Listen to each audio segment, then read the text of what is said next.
Hey guys, how you doing? Today I got 4 different Samsung watches for you. The Galaxy Watch 8 and the new Galaxy Watch 9, both in 40 and 44mm.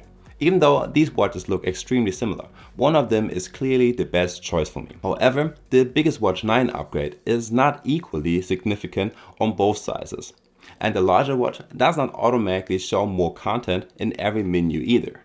So in this video, we are going to find out whether the Galaxy Watch 9 is worth the extra money, which size works best for your wrist, and which of these 4 versions I would personally recommend. Let's begin with an important finding. Samsung has not changed the basic dimensions when moving from the Watch 8 to the Watch 9. Both 40mm models measures 42.7 by 40.4, while both 44mm models measure 46 by 43.7mm. All 4 cases are officially 8.6mm thick, excluding the sensor bump on the back. The display have stayed the same as well. The 40mm versions have a 1.34-inch AMOLED display with a resolution of 438 by 438 pixels. The bigger versions increased that to 1.47 inches and 480 by 480 pixels. Both sizes can reach up to 3000 nits and use sapphire crystal glass for protection. So if the Galaxy Watch 8 felt too large or too small on your wrist, the new generation does not change that. The two sizes differ by roughly 3.3mm in both height and width. That may not sound like much, but on a round display it works out to roughly 20% more screen area. A traditional lock-to-lock measurement is not especially useful here. Samsung's dynamic lock system connects the bands almost flush with the case and directs them downward immediately. What matters more is the total area on your wrist, including the case and the first curved section of the band. My wrist measures 19 centimeters or around 7.5 inches, and I can comfortably wear all 4 watches. However, the 40mm version look noticeably smaller and more understated. In my opinion, the 44mm models look better proportioned on my wrist.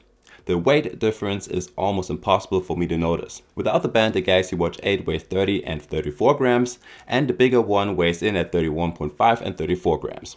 What you actually notice is the larger footprint on your wrist, not the small difference in weight. For sleep tracking, the 40mm model is slightly less noticeable. I can feel the larger watch, but it has not bothered me personally during the night. If you are especially sensitive when sleeping with a watch, 40mm will still be the more comfortable option. As a general guideline, I would lean toward 44mm once your wrist measures around 17 centimeters or 6.7 inches and above. Below that, 40mm will usually look more balanced. If you're right around that point, the decision comes down to whether you prefer a more discreet watch or the easiest possible readability. The larger display is the main reason I personally prefer the 44mm. With the same font size selected, you can generally see more in messages, settings, lists, and certain apps. You can read longer sections before having to scroll, and interface elements feel less cramped. You can see the difference particularly clearly with longer text messages, app lists, and Google Maps. I also prefer the larger model during workouts because heart rate, time, distance, and other data are easier to read with a quick glance. When you are running or cycling, that matters more than a 4mm difference might suggest. There is one important limitation though. Samsung's tiles use the same layout on both sizes and usually display exactly the same information. On the larger watch, they simply look more spacious and are easier to read. The extra screen space gives you noticeably more content, mainly inside apps, messages, lists, and some settings menus. If you want to check the latest prices for any of these 4 versions, I have linked the correct models in the video description. Those are affiliate links, so you do not pay any extra, but using them helps support the channel. On both of my Galaxy Watch 9 models, I'm using Samsung Sports Band in size medium and large, and I use the 4th smallest hole on both of them. So choosing the larger watch does not automatically mean that you need a longer band. Samsung describes the new sports band as thinner and softer.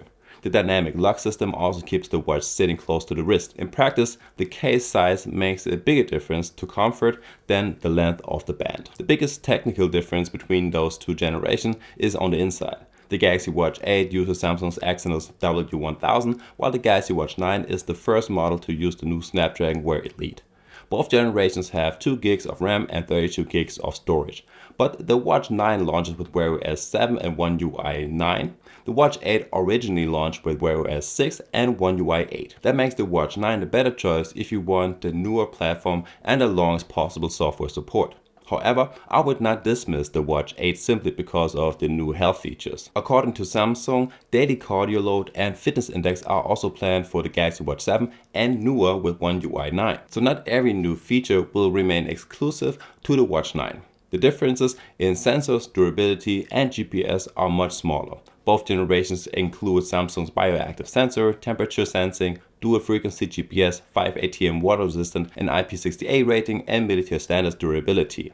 The Watch 9 also moves from Bluetooth 5.3 to Bluetooth 6.0, although for most buyers that will matter far less than the processor and the battery life. And this brings us to the biggest difference between the four versions. The Galaxy Watch 8 has a 325 mAh battery in the 40mm model and the 435 mAh battery in the 44mm model. Samsung officially rates both sizes for up to 30 hours with the always on display enabled. In my own previous battery test, the smaller Watch 8 lasted around 32 hours, while the bigger one lasted roughly 27 hours. That result also shows how much battery life can vary depending on your usage, software version, settings, and even the testing period.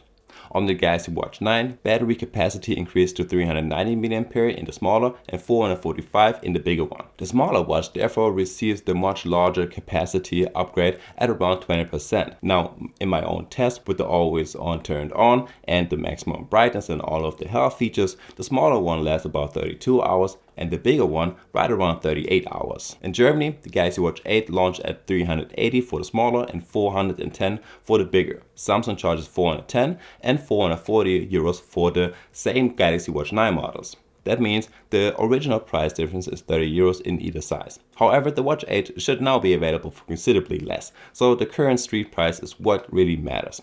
If you already own a Galaxy Watch 8, upgrading is not automatically worthwhile. The display, cache dimension, storage, sensors, and many of the core features are extremely similar. The main reasons to upgrade are the new processor, longer future software support, or the battery life improvement. For a smaller wrist, the smaller Galaxy Watch 9 is the most modern compact option.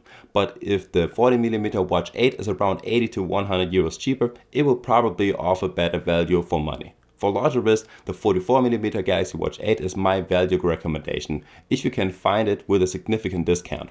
My best overall choice, however, is the 44mm Galaxy Watch 9. It looks the best on my wrist, everything is easier to read, and on paper, it offers the most promising battery life. So once your wrist measures around 17 centimeters or 6.7 inches, I would generally choose the bigger version. Below that, 40mm remain the safer recommendation. Let me know in the comments which of these four versions you would choose and how large your wrist is. If this comparison helped you, please leave a like and subscribe to the channel for my full Galaxy Watch 9 battery test. Thanks for watching, and I guess I will see you in the next one. Peace!